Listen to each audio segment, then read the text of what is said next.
Who else gets caught thinking too small about their business? My name is C.F. Hutter, and if your business buys Bitcoin, you can call me Chauncey. I visited a ministry in downtown Jackson, Mississippi. The founder's goal was to expand their particular feeding program, which was very good, by the way, do an amazing job, and they wanted to expand into some other locations in their city. I said, why not expand into thousands of locations all across the United States? Let's just say 1,000 over the next 5 years. And that was a big idea. That was a big concept. That kind of caught them off guard. I want to encourage you to think bigger. You will achieve bigger. Don't think. I would say one of the biggest problems that entrepreneurs have is they think way, way, way too small when so much is not exponentially much harder to grow exponentially. It's just you have to think bigger. I was in a mastermind group years ago with some very, very high level dudes. I was the weakest link in the room. Thank God I was able to be there. I was learning from all these men and women that were really, really, really smart, really savvy, very successful businesses. And the discussion about various topics would come up, and we're working on one particular business at a time. And there was a lot of chit chat about this one particular guy's business. And then the elder guy in the group stopped everybody and he said, I don't think we should be tripping over nickels and miss out on the dollars. And everybody's like, what? He goes, you guys are talking about things that have this much impact. So what? Do this, do that, whatever. It's nickels. There are so many other bigger dollars out here. Let's talk about those things. And I agree. Yes, we want to talk about some of the details and some of the minutia, but don't ever forget about the bigger picture and ideas that can be executed on a bigger, higher level that will bring in the dollars, not the nickels. This guy was a very wise man. He made multiple millions of dollars in growing his particular real estate companies, a variety of different ones. And he always grew them fast and big because that's just how he thought. The first way to get there is to start thinking that way, thinking bigger. So Steve Jobs is another one. He's the co-founder of Apple, amazing entrepreneur, big picture guy, dreams big, took over the world. His co-founder, Steve Wozniak. Steve Wozniak was the nuts and bolts engineer, really brilliant person. Steve Jobs was the manager, overseer, pushing people to the next level. And if you watch some of the movies, they're good. Once Steve Jobs died, there was a bunch of good movies that people made about him. There's a scene in one of them, I forget which one it was, but Wozniak is complaining, why is everybody worshiping you? Why do they always think you're the genius? You don't know a thing about circuit boards. You don't know about computers. You don't know about how the phone works. You don't know how this and that and all of that. And he goes, we do that. We invented it. We work on all that. But everybody looks at you as you're the genius. Why is that? And one of the best lines in the movie, Steve Jobs goes, because I play the orchestra. It's like, what? What? He goes, you play the tuba, and you play a good tuba. And such, the other guy, he plays a great saxophone.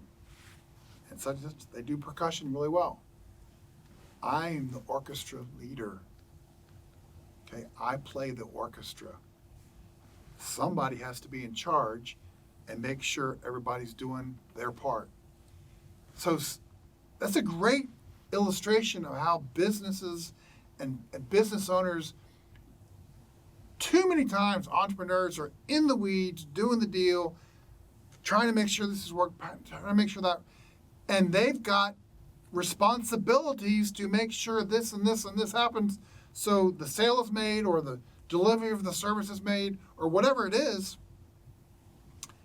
What if they were above the fray and they could have this person doing all the what it took to make the sale and this person with all what it took to service and deliver the product, and all the people were doing the admin, and other people were doing the tech, and other people were doing whatever it's involved, but the owner had no active responsibilities for the day-to-day of anything. That's called playing the orchestra. Okay? That's how you can think about how to grow your business. That's how you can think bigger about your business, how you can participate in new opportunities that you can't see when you're down there in the weeds. Dave Thomas, the Wendy's founder, I don't know if you had any Wendy's hamburgers lately, but the funny story goes with him. Back in early on when they were just a small operation, he was the cook. He was in the back, actually flipping burgers. Nobody made a better hamburger than Dave Thomas. And he told you that. And he realized he was the bottleneck. He was stunting the growth of his business.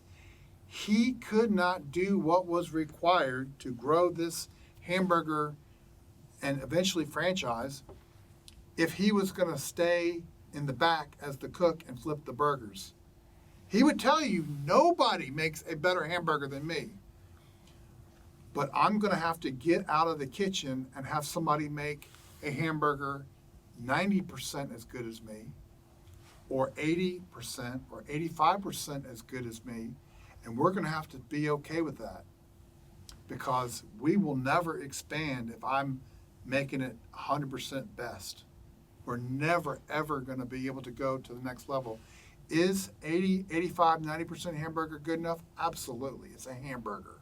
It's good enough. It's good. The problem with a lot of entrepreneurs and business owners think they have to be that 100%. I have to do the work. It has to be perfect, perfection, and they are stunting their growth. And they can't get bigger because they are the bottleneck. They're in the way. What business are you in? You're the owner of a business, some entrepreneur venture. What businesses could you be in? What new ventures could you be in? But you don't even know because you're too busy doing whatever it is that you're doing to make sure customers are taken care of. Am I saying you should have a bad service? Am I saying you should have provide something that's inadequate for the marketplace? No. You can train and teach and get other very capable people in their gift mix to sell and deliver the service and do. Will it always be as good as you? No, never will be. So if you're a business owner, what business are you in? Okay, are you a florist? Are you a carpet cleaner? Are you a plumber? What are you doing? Like, what kind of business are you in? I hope your new answer is going to be different than it was before this video. I hope you see yourself as maybe you're the marketer of the flower shop business, where everybody is delivering and taking the orders and making sales in the flower shop, delivering the flowers, but you are above all that, and you have written the ads and the campaigns, and you are in the business of finding more people, placing the ads, and they come in, and then you say, well, maybe I should be above that. Maybe I should have another person doing the marketing, and then that's another person doing the sales, and I'm overseeing, I'm making sure the marketer's doing a good job, the salesperson's doing a good job, the delivery guy's doing a good job. I'm in the business, I'm playing the orchestra. Same thing with carpet cleaning, same with plumbing, whatever the business is. Honestly, I hope you actually thought about Bitcoin.